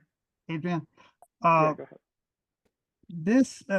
This governance statement actually came about from a subcommittee that was appointed and met over a period of times in some years ago, and then it just got kind of dropped. And what it is it doesn't change anything about the coalition or how we operate or anything else. In fact, we have used that part of the governance statement for our elections and for the formation of the agenda committee. So we're following that timetable. The rest of it is simply, it says how we do things, how things are done in the coalition. When you look at the website, it's nothing that describes the coalition and how we operate, nothing. So this at least would say, it would be part of the record of this is how the Measure DD coalition functioned. I mean, we're kind of unique. We're a coalition that was appointed, was authorized by city council, as opposed to having members who were designated, appointed by the mayor, and who have to have, I mean, we're an open group. It's open to anybody to come and join, and who's interested in the work of Measure DD. And yet we have some official authorization to oversee the monitoring of the funds and the way the projects are carried out and planned and so forth. So the document, the governance document, simply describes how the coalition works. And I think it ought to be part of the archive when people are looking up Measure DD and what it did and how it functioned and so forth. That's what the governance documents do. And I think if you read through them, there's nothing in there that you'll find objectionable. It's because it's the way we operate. So I guess my thought was that we should put it to the committee as to, also, I'll let Terry, go ahead. Wanted to say that the document was linked in the agenda that Hazel sent out, but then when Mike made some edits to it, the document accidentally got unlinked. And so I have it right here if you want me to share it.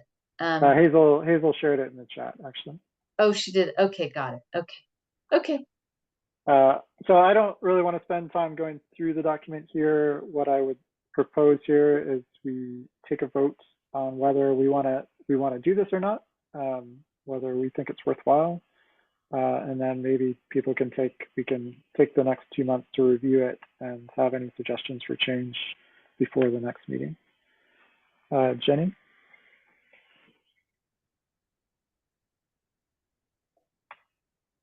And what I'd like to suggest, as I'm hearing it described, this sounds as though it's a no-brainer. I'd like to just ask the agenda committee to review this, and unless you see some reason not to, just to proceed with it, I think you can make the executive decision here. I would second that motion, if that's a motion, or that proposal. As an agenda committee member, I'm not quite sure how I feel about that. John and Myra, do you have thoughts or opinions?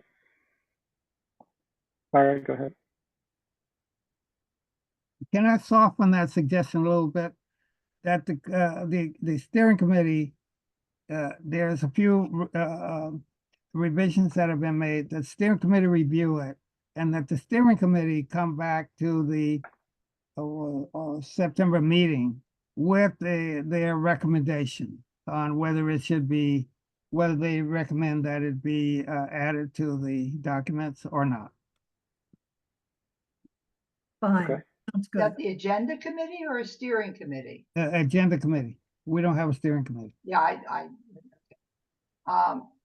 the only thing that I would say, I think there was some question about conflict with some of the documents or rules that are already on the website for things. And I just thought maybe we could just say that those documents take precedence wherever there's a conflict. And I think that might be a compromise for people who are concerned about conflict. That could be the agenda committee's recommendation when you come back in September. Okay. Also, in the text of the governance document itself, there is a big paragraph which addresses an unanswered area of how the coalition should function. We can take a look at that and come to you with a recommendation, I guess. Yeah. But Okay. it's that alone tells, says to me that there's some unfinished business to do with regard to this. And Okay. And also, if you find there's a conflict, you can just X that paragraph out. Okay. All right. So the agenda committee will take another pass at it. Terry, did you have another? I just have a request because it is 5 to 9 and we have many city staff here. Can we do the action items? Could we reverse the last 2 agenda items and leave the end? Sure. The end? Yep. Okay. So I think we're done with that, and I think we can move on. Thank you.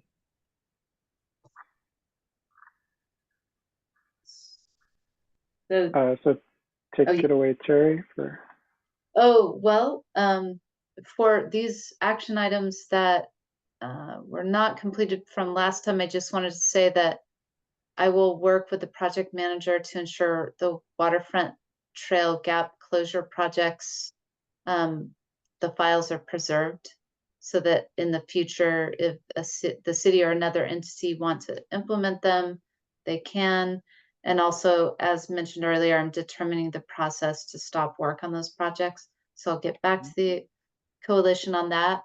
And then do we have, so action items for next meeting, of course, are these regular ones about the agenda committee and OPRF. However, did someone want to read off the action items they kept track of?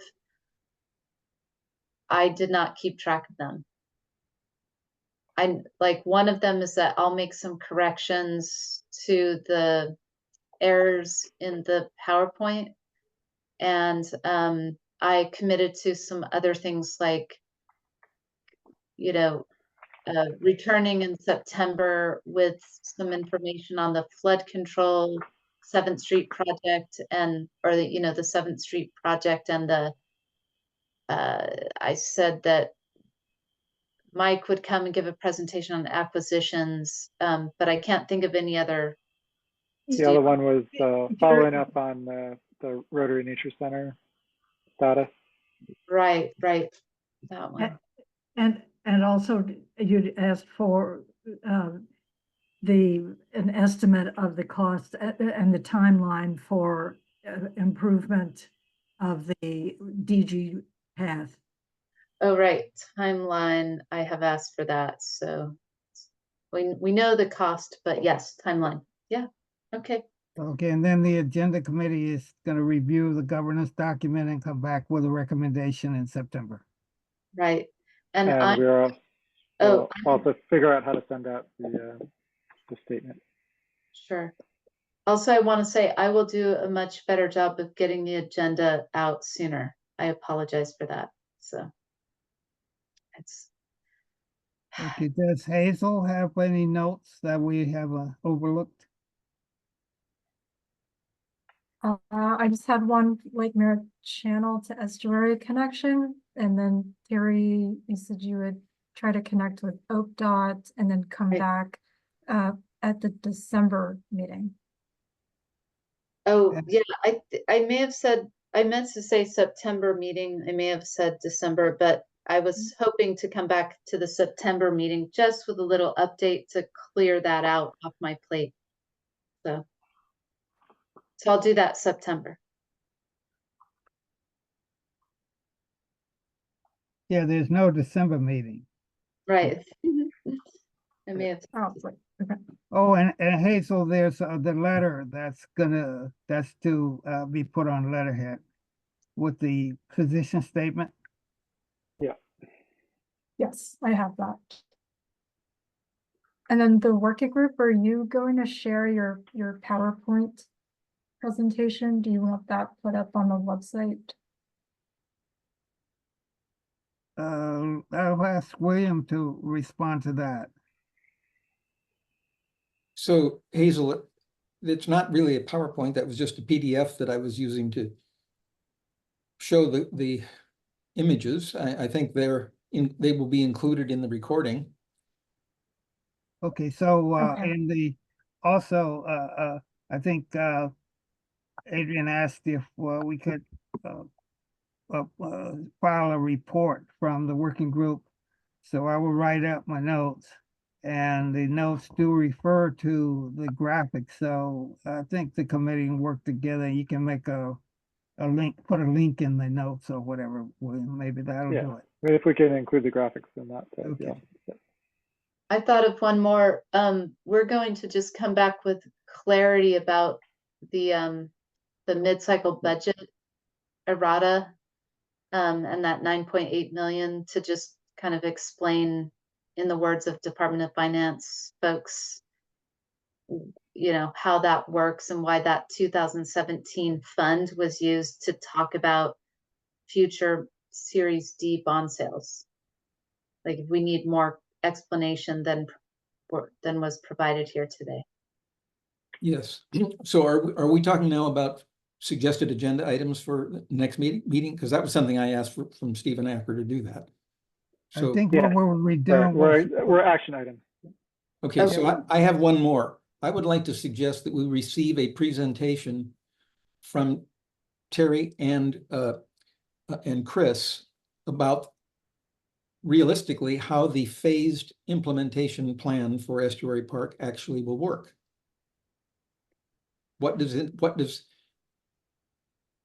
How is that to be done while working around not precluding a parcel N proposal from the developer? Terry read the exact language that was very particular and had to be said a certain way. So how will that happen? That's the question. And what does that mean for Estuary Park development? Because it sounds to me like it could be frozen for a long time. Okay, yeah, I will ask for that, for Chris to come and give that update or give that presentation. And John, you're on mute again.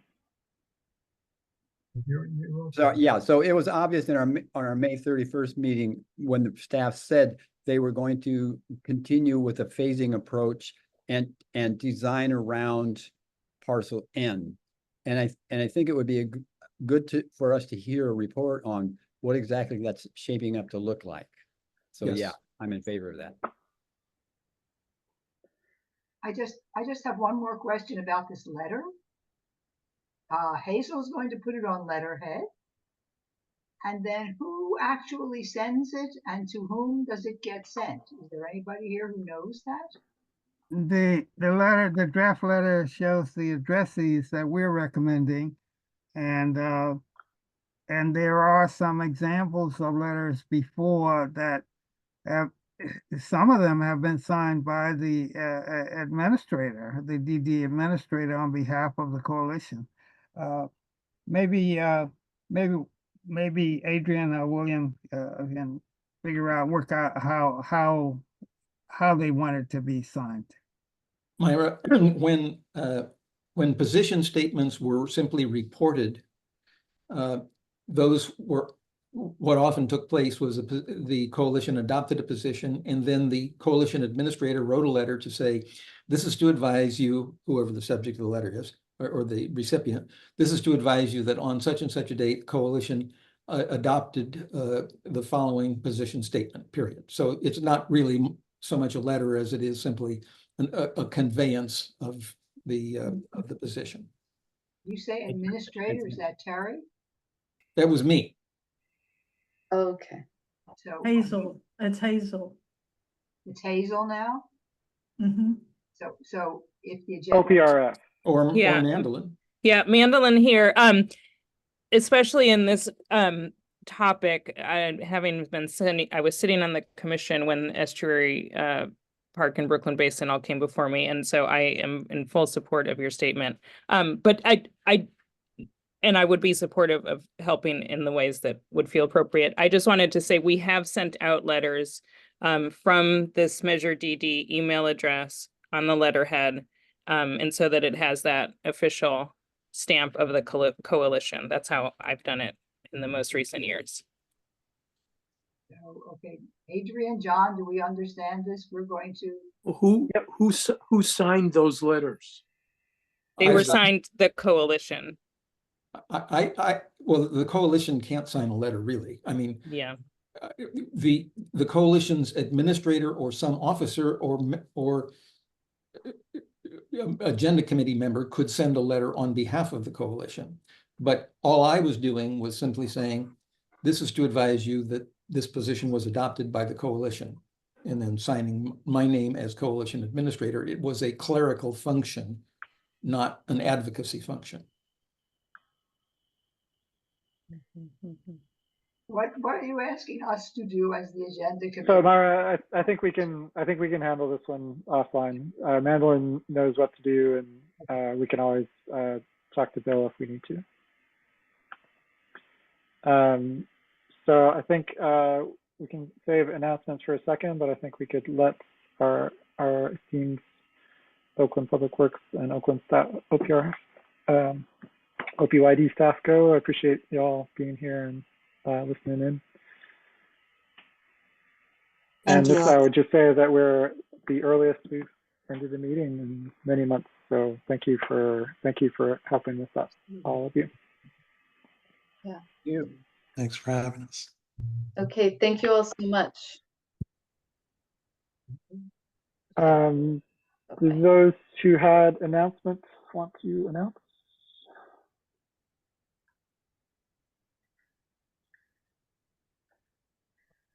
Mandolin? I'll jump in.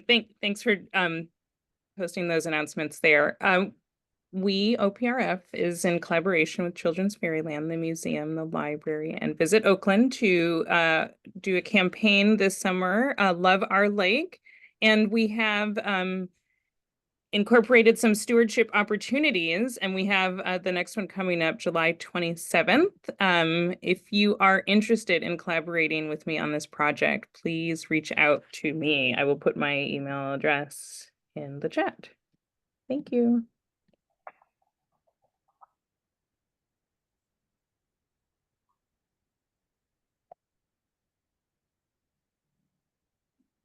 Jenny or Katie, do you want to? Absolutely. It's July 27th is also the date of the next Weed Warrior Workday, 9 to 12. This is about the bioswale at Snow Park. And I'll just say one thing about it. We have in the gardener who is in this area now, an invitation to learn more about how bioswales function. They're not just depressions in the ground that water runs into and gets cleaned by the earth and then flows on from there. The functions are really a little bit more sophisticated than that. At our last meeting, we worked on the bioswale along Harrison, making sure to get rid of the weeds that were about to spring seeds. And what is exciting for us is I think this is the first time we're really hearing a request from the public works staff to use the DD Weed Warriors, not DD, to use the Weed Warriors to help establish the bioswale in as full capacity as it might operate. So it's pretty exciting. We're just at the beginning stages, but if you're interested in learning more about bioswales, join us at 9 o'clock on the 27th at the Snow Park Bioswale.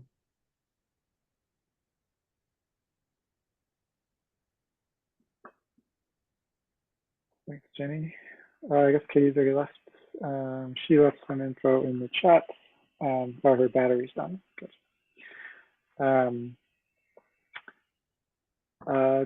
Terry, there was something on the announcement that had your name on it, though I don't know that it was actually yours. Honestly. Yeah, I'm not.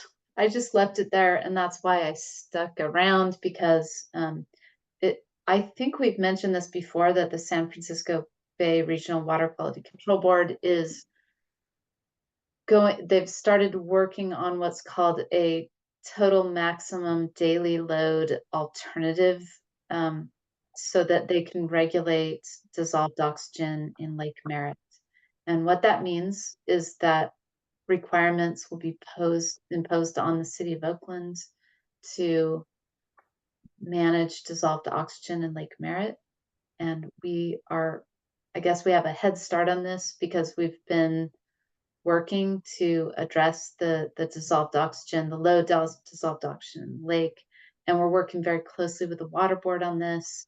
We did get some grant funding. We will have a stakeholder meeting to get some more input, and we'll be inviting folks to that stakeholder meeting. I'm not sure when that will happen exactly. I'm working on that with the project manager, Jennifer Stern.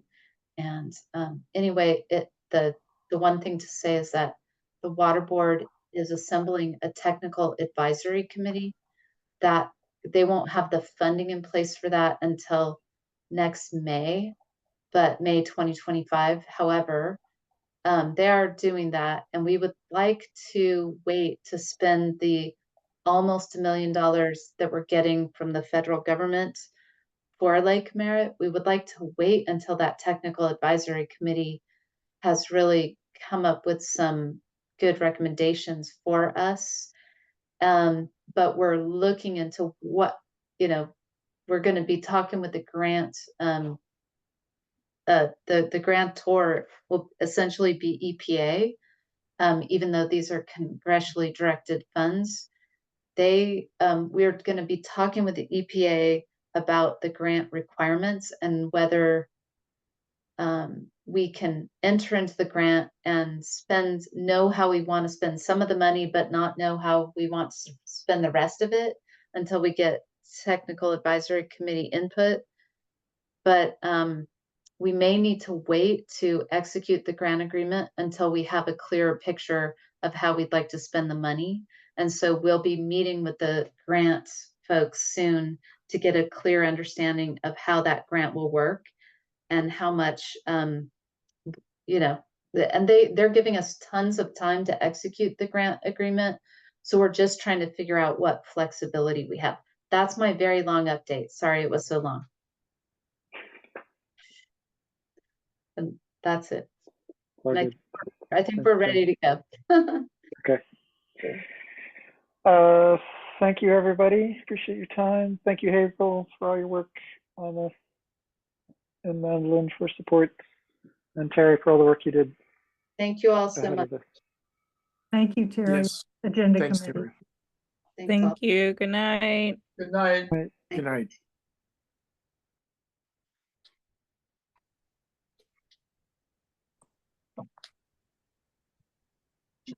10 o'clock.